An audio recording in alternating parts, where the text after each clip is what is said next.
As the board reduced the millage from the August ballot to the November ballot, the actual amount that we're looking on an average, based on $100,000 market value, is about $12 a month, about 41 cents a day.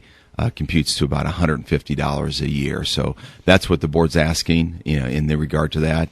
As I mentioned before, we'll have to continue to make reductions, but we hope that's affordable. We understand it's a tough economic climate, but at 41 cents a day to try to protect property values in Wadsworth, and probably more importantly to protect and maintain our traditions of our school system and our community, those are the things that I think our board and our levy committee is hoping to get across to voters, to try to capture that and try to maintain what we have. You heard in the news, Lindsay, reporting with Akron Public Schools, that even if their levy passes, they still have some tough times ahead. Right. What if this levy passes in Wadsworth? Are you out of the woods? No, we're not out of the woods. We're trying to pass the levy in order to maintain what we have. And we've made several reductions in services the last couple years.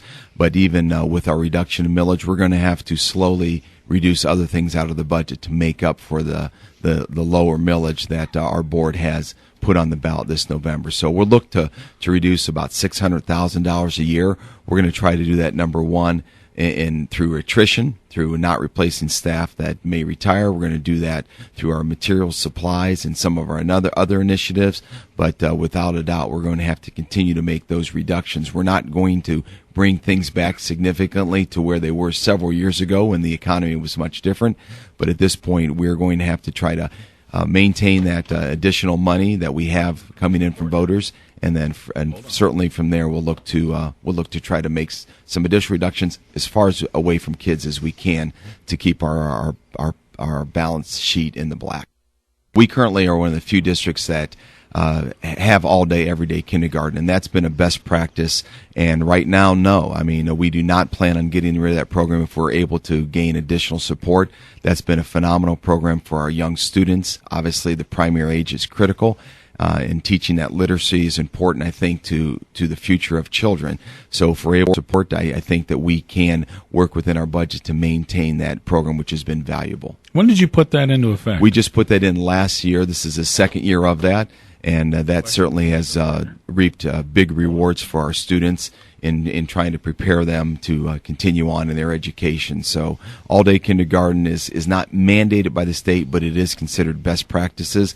And when you can double the instructional time for a 6-year-old, or that makes a huge difference in their learning. Right. Okay, good morning. You're on the air with Dale Fortner from Wadsworth Schools. Go ahead. Yes, I've been listening to all the information about Issue 2, and it seems to me that would affect school budgets. Can you tell me a little bit about how that might affect Wadsworth's budget? That's a good question. Go ahead, Dale. Yes, Issue 2, the big, as far as particularly with education, the issue that they're pushing is that they're asking for public employees to pay at least 15% of their health care and at least 10% of their contribution to retirement.